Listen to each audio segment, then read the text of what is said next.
room is intros. This is for people to maybe go and introduce themselves. Maybe they don't know everyone on the call. And then maybe the second room is actually just a tech check.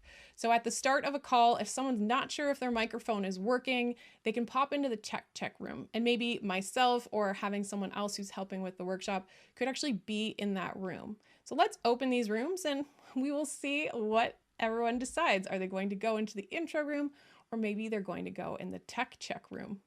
You could also have additional rooms and maybe have certain moderators or people who are in those rooms already. Now, I want to point out that when this is happening, you as the host are able to actually see where they go. And because these participants have the option to choose a room and then enter that room, you will also see that they have the option to switch rooms. So if they wanted to, they could choose to go into, maybe they've got the tech check and that's done. Instead of coming back to the main room, they could actually go to another.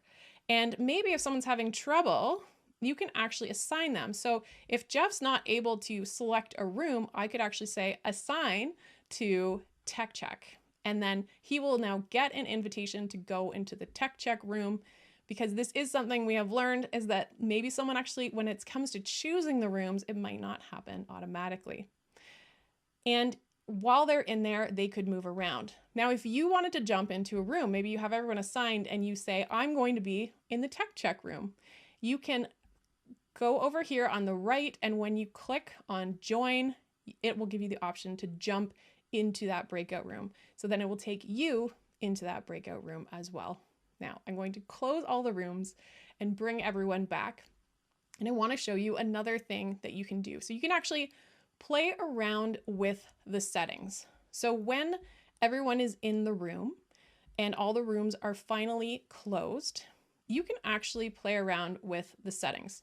So on your breakout rooms, if you open this little widget, you will actually see different options. So right now at the top, I actually have allow participants to choose room checked, which means even if I assign participants to a room, say room 1 and 2, they would actually be able to leave that one breakout room and enter the other. So if you don't want people to bounce between rooms, you would want to make sure you uncheck that.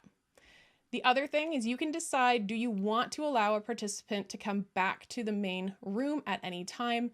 Maybe if they need to ask for help or get in touch with someone. But let's say you actually have to step away and you are not going to be in the main room, or you just simply want to make sure they are staying in their breakout rooms to do the exercise. You can have this unchecked. And you can also have automatically move all assigned participants into the breakout room, so that once you assign them, they actually don't have to click accept. It will just shoot them into the room, so it can save some time. Now, the problem with this option, or what you have to be cautious of, is that if you put everyone automatically into a breakout room, if someone has stepped away from their computer, maybe you've put everyone in pairs, you have one person and another person who's not actually there. They are technically put in that room, but if they're not present, you have a person who's stuck on their own and you as a host won't know. But if you invite people to join a breakout room, if someone's sitting in a room alone and someone else hasn't accepted their invite, you will know as a host. Maybe you can switch that around. I've had to do that in some workshops where a person was not at their computer, so I had to change the room around. So that's something you should keep in mind. Now, another thing is that you can set a timer, and this is actually newer to me, but let's say